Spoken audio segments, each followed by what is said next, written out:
Hello, everyone, and welcome to Flying Solo Podcast. Today we have an incredible guest. She's the founder of Moshika Beauty, a brand that started with Flying Solo some time ago, and now she's up to incredible things. So she'll talk about them, and she also will talk about the journey of her brand and where she's currently at. Kate, welcome. Thank you so much for having me, Elizabeth. I'm so excited to be here. Well, tell us more about Moshika Beauty. Tell us how it came about. Where did you start, and where you at currently?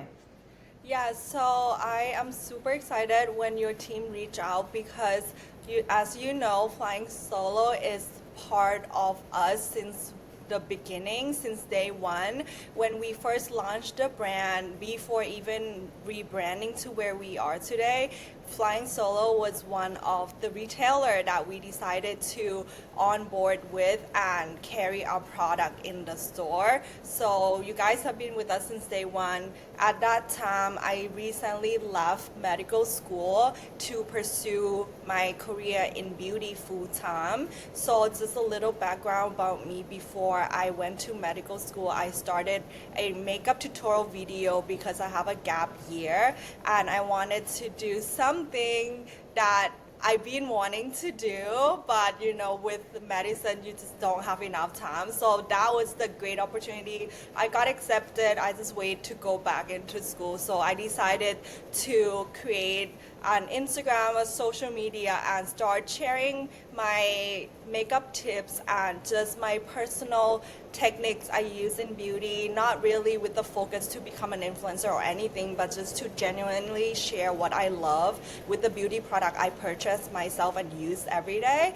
And fortunately, it has been a hit for everyone. They found it useful for the tips and all the recommendation. And soon enough, my videos start going viral, and I was reached out by a bunch of major beauty brands, which mean a lot to me for someone who didn't come from a background that I can just afford any type of makeup. So every time I purchase a makeup, it's my personal saving. My parents would never be supportive of me buying makeup. Especially Asian parents, I feel like they don't want you to wear a lot of makeup due to culture perspective, but for me it was more like art. I look at it as creative outlet rather than for me to look pretty. So for me it's like me expressing my creative side and use my face as my canvas. And so so I got a lot of sample products, which in turn lead me into doing a part-time makeup artist for weddings and for graduation, pre-weddings, things like that. So that was what I was doing in the gap year before medical school started. Once med school started, I kind of leave everything behind because I just didn't have time to study and film makeup. It's time consuming. It takes a lot of passion, time, and energy to do both. So for me, unfortunately, I have to kind of go back to reality, and okay, that was fun. Now I'm back into my reality. But at the whole year of medical school, I just could not stop thinking of what could have been, and it just sit in me for so long. Even when I'm studying, I will be like, oh my God, like I could be in a fashion show right now, or like collab with beauty brands. So at the end of my first year, with everything I had to go through in med school, it just made me feel like I did not belong there. And for me, I never thought of quitting because that's not who I am. I work really hard, especially when it comes to school. I'm always the overachiever type of student. So like my family, even myself did not see this decision coming, but I believe I came back and sit with myself and ask myself if this is something I see myself doing, not even 10, but the next 5 years. And the answer was no. I wasn't happy. I was miserable, and I was losing who I am in the process. So that was one of the turning point of my life and the decision I had to make breaking my family hearts because they truly, truly want me to be in medicine. But I know that at the end of the day, they want what make me happy, and that was my choice. So I decided to make a really hard, difficult decision to leave med school and pursue full time in beauty industry. And so after that, I became full-time beauty influencer, blogger. I worked with brand partnerships, and it was so fun. It was such a journey and definitely fulfilling for me.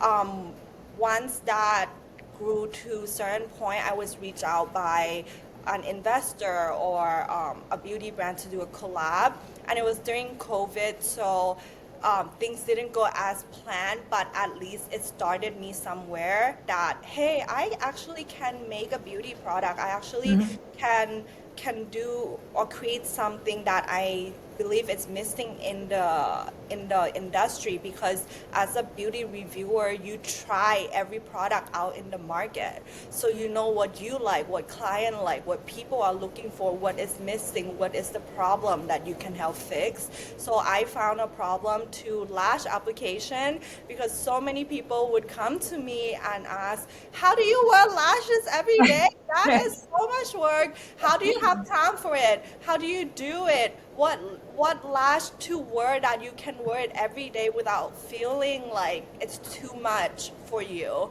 So I feel like because that is just something I wear every day, I feel so comfortable to launch the product that not only fix my problem, but it's something I use daily base, and it's something that also other women are struggling with. So that's how we came about with Moshika Beauty, with the innovative, clean, and cruelty-free value in all our products.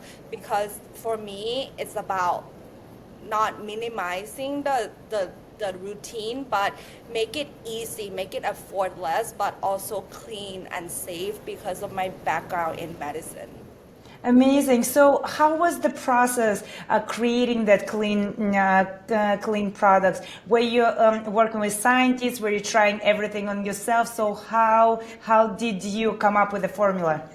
Yeah, so that is a really good question, because for me, when I first launched the brand, it was a collaboration. It wasn't me independently doing it. So I was very limited when it comes to developing the product or the production side of it.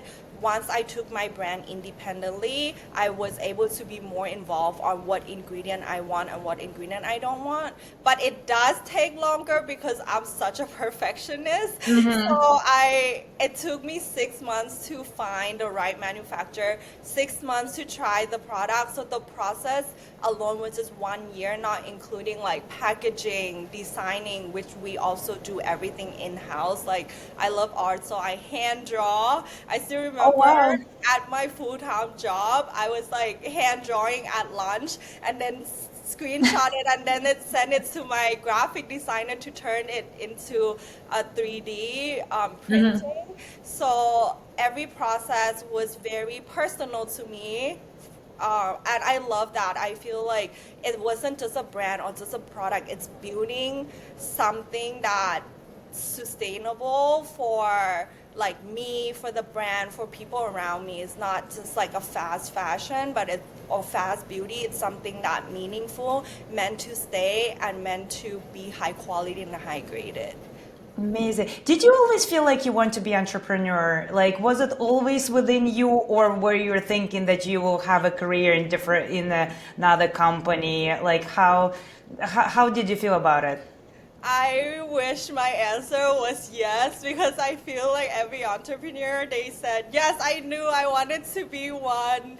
But for me, no, I never knew I was going to have my own business. But looking back, it makes sense, because my parents, my dad, he's a business owner himself. So I feel like that's where I kind of pick up the the the way he think, the mindset. And my mom, she's very nerdy, 9 to 5, climbing the corporate ladder, and just very very strict and my dad is the one that's like freedom, business, do whatever he wants. So I feel like I'm in between, but I love that I get to see both sides of lifestyle. So looking back, I would so my parents, both of them works a lot, so I would be home with my nanny. So my nanny would say, what do you want to play? And I said, oh, I want to play a market, like a store, like let's do a store and you be my customer and I sell to you, the little cashier toy. So my mom would get me that, and then we would sell grocery, and then she would buy stuff for me, and that was what I love. And I told my mom, or when you go to the school and they ask the kids what do you want to be when you grow up? Mine was I wanted to be a cashier. Because I love money that much. Because I love money, I love making money, and I love talking to people and like be customer service type of personality. So I enjoyed it, and I think that's where my entrepreneurial side came into play, is me love being a cashier. Right. Well, it's so funny actually, like how in our childhood we don't really know who we want to be. We cannot articulate it, but there are certain things that we are just drawn to, and then turns out it's our passion and it becomes our career. Yeah, isn't that fascinating? Because I think back, because when I left medical school, a lot of people like, oh, you left medical school because you want to start your own business. I was like, no, actually, I left because I wanted to be a beauty influencer. I didn't even think that far. I just want to influence, share beauty routine, and but I'm a strong believer when it's come to you will be lead to the path that you meant to be, as long as you trust the process, surrender to it, and just go with the flow where life take you. And it's sometimes we control ourselves too much. Like when I was in medicine, I control myself in saying that no, I cannot do anything else. This is the only thing I'm good at, or this is the only thing I wanted to do. I never give myself opportunity to explore other side or other talent or other passion that I might love. And I'm so thankful for that gap year. Otherwise, I would not have been where I am today. I understood. Well, take me back to that time when you did a collaboration with another brand and then choose to go on your own. So, what was your thinking process? Okay, now you have a name for the brand and you like had an experience with the product already. So, what were you thinking? What were your next steps? How were you approaching the whole growing of your brand? Yes, I was not thinking at all. To be honest, I've been wanting to do a brand like toward the end of my beauty influencer career. Like once I got to go to BeautyCon, collab with so many big brands, I'm like, okay, what's next, right? So I know that I love reviewing, sharing authentically of the products, what works, what didn't work. I love that aspect, but as I said, I have been in medicine all my life. I don't have any background in business besides what I've seen with my dad. So for me, I just wanted to build a brand. That's what I know. I want to build a brand and I want to market it. But the business side is what I wasn't ready, I would say. So when the collaboration came in, they show me a little bit of the administrative side, and I kind of have a vision, I would say. I have a vision, but again, I'm not an expert at it. The only thing that made me confident enough to take it on my own is my ability to learn something new. Because when I first moved here, I didn't speak English, and I have to start my life all over. I overcame it. I learned English, and I'm speaking it now. And when I got into medicine, to me medicine is another language. To be honest, my family didn't even think I was going to get into medical school because I was struggling with school so much when I was learning English. And I overcame that and my next path of life was getting into medical school.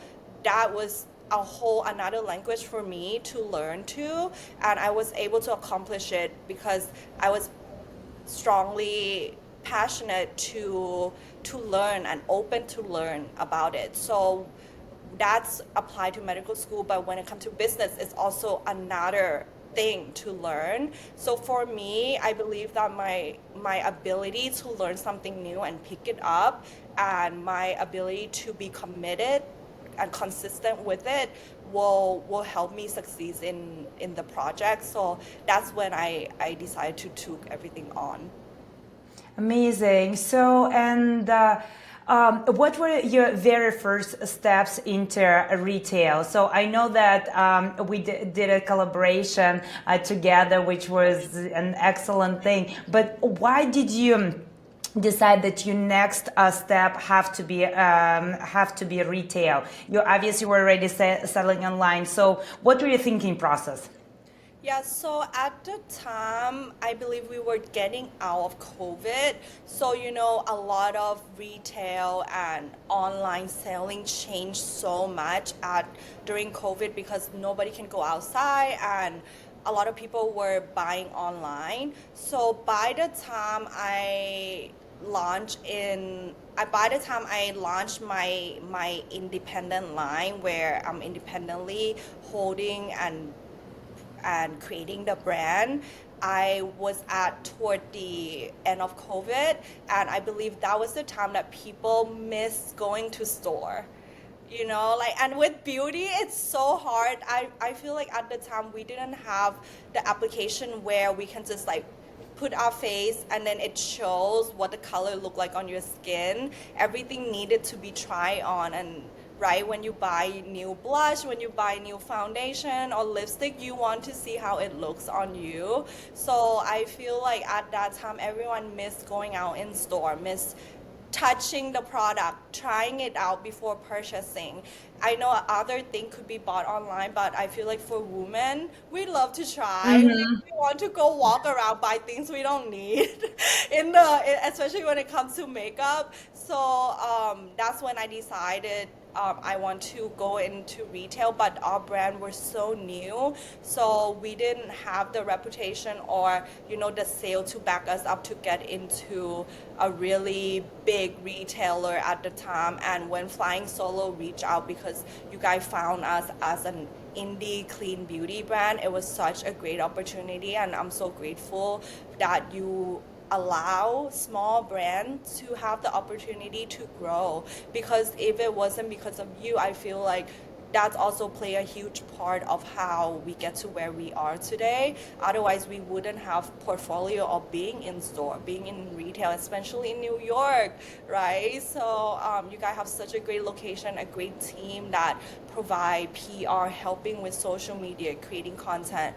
Even when I didn't live in New York, I haven't been to the store, you guys were able to create content, send for me, or help me post content on social media. So I believe that play a huge role on getting into our first retail and also getting brand awareness. Well, thank you for this for all those words. Yes, we are exactly that, and we are very happy to be a launchpad for young brands. And we always proud of achievement like yours when brands go into the big world after us and achieved so many things. But do you think it's like so funny that?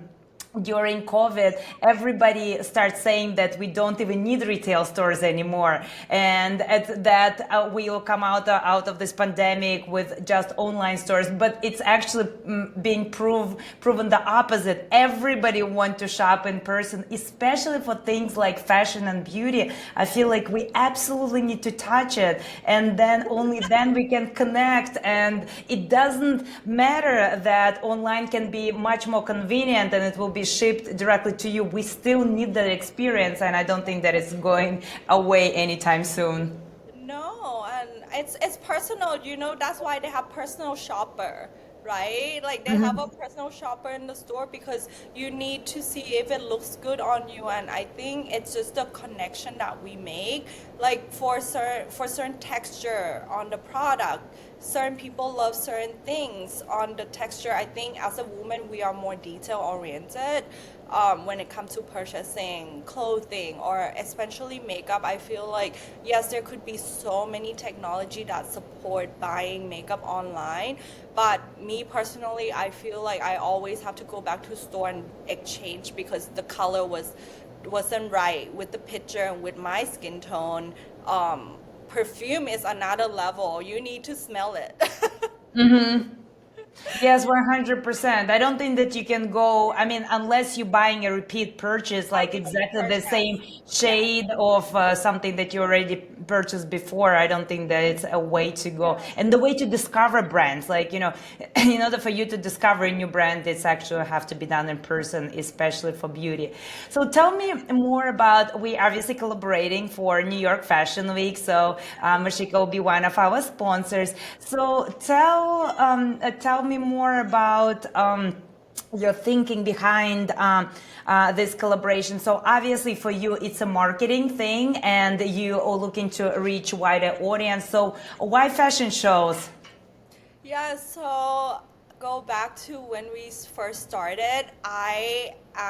Since my background was as a beauty influencer, I love creating content online, and we did really well online. We reached millions of views. But I realized when you're building a brand, you need to have personal connection or in-person connection. So we were fortunate to got the opportunity to sponsor a fashion for cause. So it's a fashion show for a community of autism kids and in St. Pete here, St. Pete, Tampa. So I decided to, it was our first ever fashion show. So we sponsored the lashes for the models, and I had such a great experience. I feel like that was changes Moshika Beauty forever when it comes to brand growth.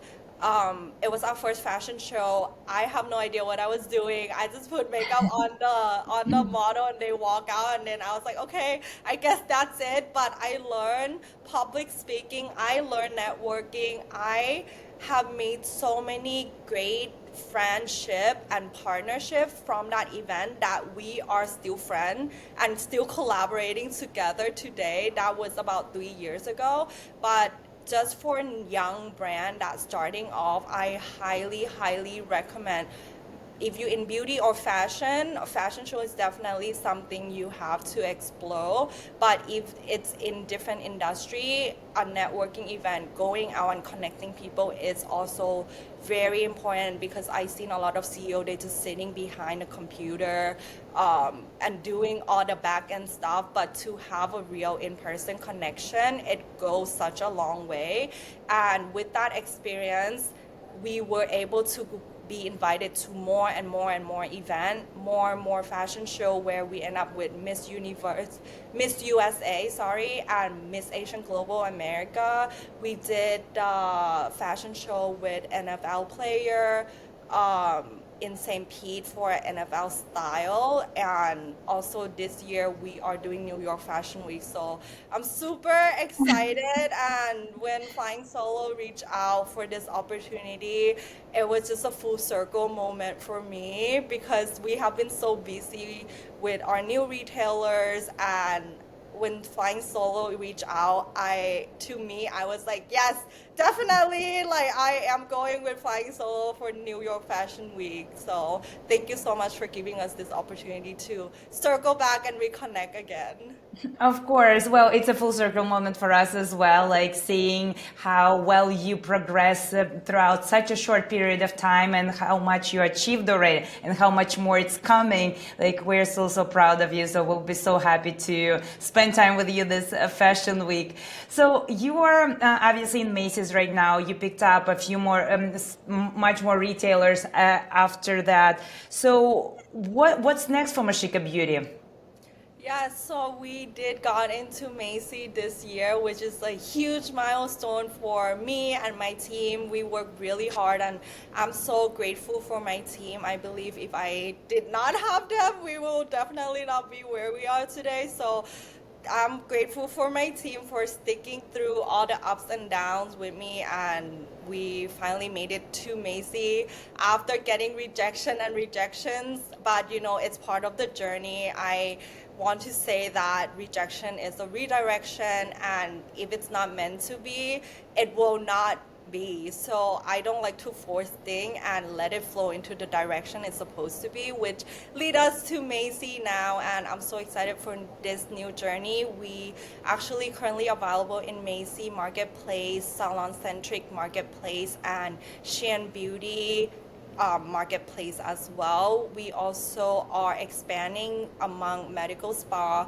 and medical practices. As my background's in medicine, it's another full circle moment for me to go back and connect in the medical field, but in on the beauty side, which is very fun, the fun side of medicine. So we are expanding. We're currently at 20 locations nationwide for our medical practices. So we are onboarding more medical spa throughout the years. So excited for you, Kate. It's been such an amazing journey, and I know there is so many more chapters ahead of you that will be super fun, and I'm looking forward to seeing Moshika Beauty everywhere. And every time we'll look at it, obviously we'll be so proud that we saw the beginning of this journey. So thank you so much for joining today. And you did mention that you have a discount code for the listeners of this podcast so they can enjoy it. Yes, absolutely. So for Flying Solo audiences, you guys can check us out, moshikabeauty.com. And for the discount code, you can use Flying Solo 20 for 20% off on our website. Amazing. Well, Kate, thank you so much. Lovely chatting with you today. Thank you, Elizabeth.